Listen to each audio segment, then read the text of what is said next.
Hello, and welcome to the Clinical Care Options Oncology Podcast. I'm your host, Jim Quill. Today's episode features Amy Goodrich, nurse practitioner at the Sidney Kimmel Comprehensive Cancer Center at Johns Hopkins University in Baltimore.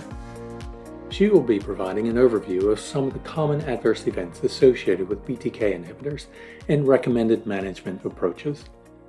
This episode is part of a larger educational program titled Managing BTK Inhibitor-Related Adverse Events and Improving Adherence.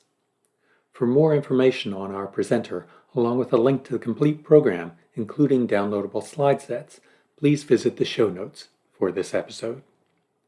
Now let's get started and hear what Ms. Goodrich has to say. Thank you, Beth. This was somewhat of a challenging section because I could take the whole 2 hours to talk about adverse events with BTK inhibitors.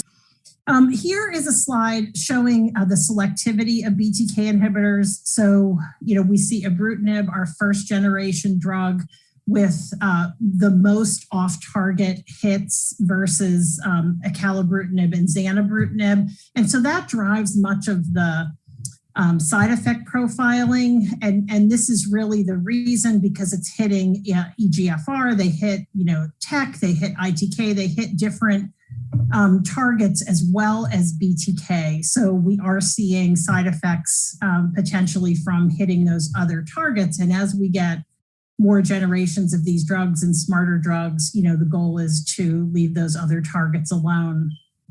So hopefully we get better at this as we go. Potential mechanisms of off-target inhibition. These are the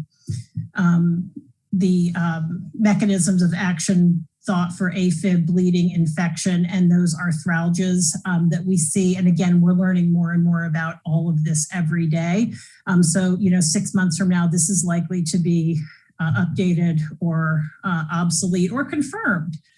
So again, this is where I could take the 2 hours of the time, but adverse events with available BTK inhibitors, if you just look at this very broadly, you're going to see in general, Ibrutinib has the highest number of side effects. And then as a general statement, it gets better as we go on. So you can see cytopenias are involved with all of these drugs. Infections, again, and this is grade 3 to 5. So, relatively severe to fatal infections absolutely occur with these drugs as well. Bruising and hemorrhage. And again, you can see, it's somewhere around 50% for 2 of these drugs, about 30% for the other. But if you really hone in on those grade 3s, you're seeing those go down as we get more agents. So really trying to reduce that bleeding risk, but that's absolutely a common issue with all of these drugs. And then this lymphocytosis, and as you treat these patients, you can see this with all of them, certainly highest with Ibrutinib, where the lymph nodes shrink and the lymphocytes actually push out into the peripheral blood. It can be really alarming for patients. It doesn't mean that they're progressing through therapy, and it typically goes down within a month or 2. Again, GI toxicity, you can see this again, the numbers going down as you go across. And the same for musculoskeletal. These are arthralgias, myalgias, pain. It's sort of interesting how they are reported so differently from agent to agent. In terms of these other common adverse events, where this sort of goes off the rails, is you can see that Zanubrutinib actually has the highest incidence of rashes. And then it goes off the rails again with Acalabrutinib having the highest incidence of headaches. So those are sort of agent-specific issues with those 2 drugs. Most of the side effects are going to decrease over time. So if you can get them over the hump, certainly through that first year, most of these issues are going to really reduce in incidence and severity. You can see that infections continue to be an issue. AFib continues to be an issue. But the one that I really want to draw your eyes to is that hypertension. And you can see that little green bar. It's quite low in the first year. And the longer patients stay on Ibrutinib, the more prevalent hypertension becomes. And we will talk about this. But then, really, this is 6 years of follow-up, the side effect profile continues to be relatively low. And when you think about for CLO, we treated these patients with FCR for years. This is a really, even with our most toxic version of this, is a very attractive side effect profile. Nausea, diarrhea improve with taking Ibrutinib at bedtime. And I find that's very helpful for patients who are having diarrhea to take it at bedtime when their gut is shutting off. I find it useful to use ondansetron because that'll cause a little bit of constipation as well. And then intermittent, PRN antidiarrheals. The bleeding gums typically resolve. And this is a very typical story. You get them through that and, get them over the hump and they tend to sort of get on autopilot. So in the real world, then what happens to these people? So we know from clinical trial data that about 20% of patients were intolerant of Ibrutinib.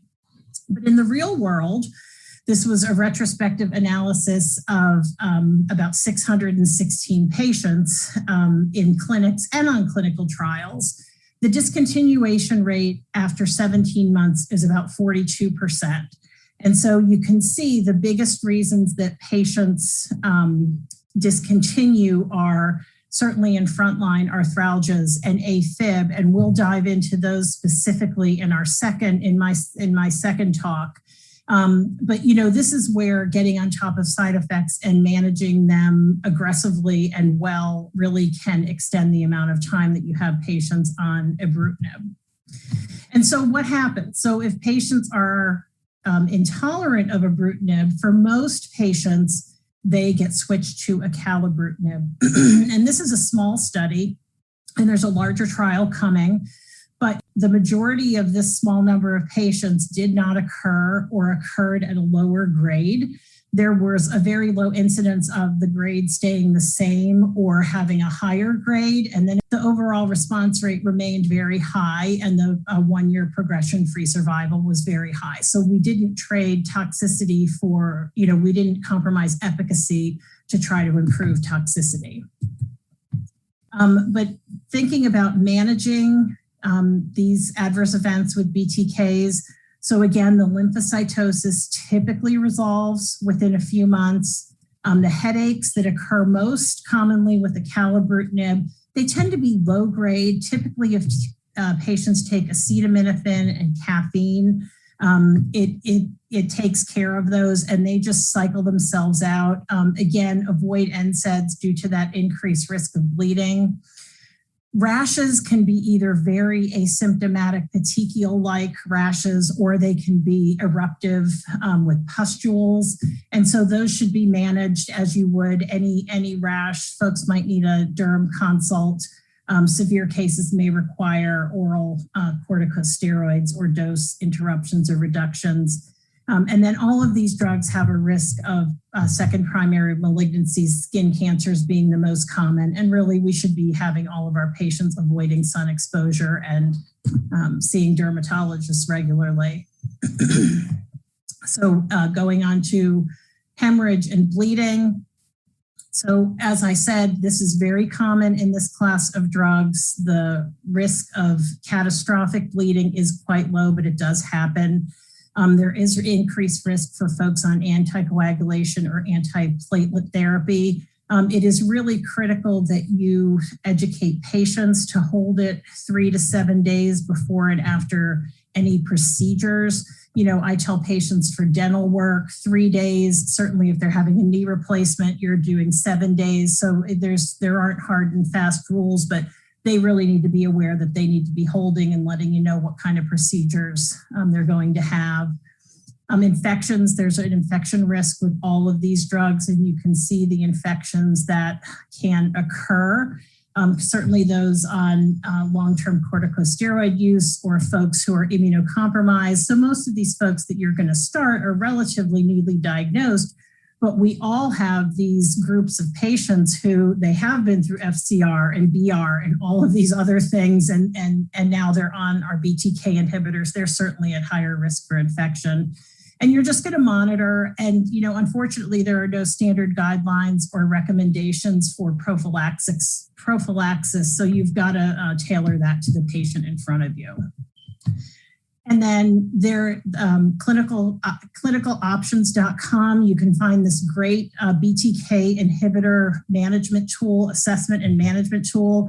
I was looking at this as we were planning for this. It's really a great tool for those of you who, are not intimately familiar with these drugs. One of the things that I get a lot of, though, is the question, I'm going for a teeth cleaning and they're on Ibrutinib or Acalabrutinib. Amy, what do you recommend to your patients who are getting dental cleanings? That's clearly not an invasive surgical procedure. Do you have them hold their BTK inhibitors?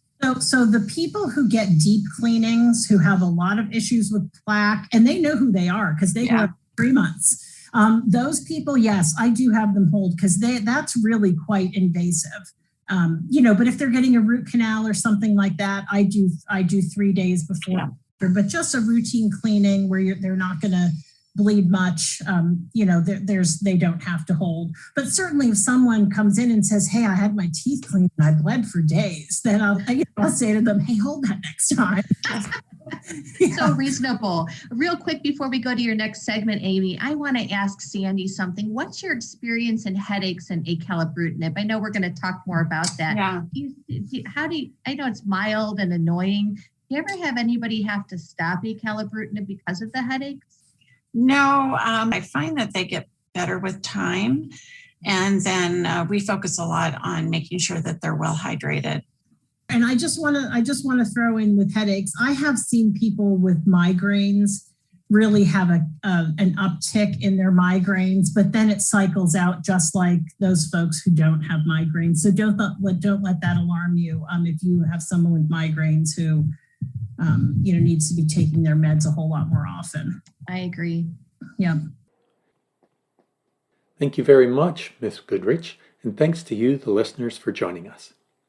As a reminder, to view the full program, Managing BTK Inhibitor-Related Adverse Events and Improving Adherence, on the Clinical Care Options website, please click on the link in the show notes. As always, thanks for listening.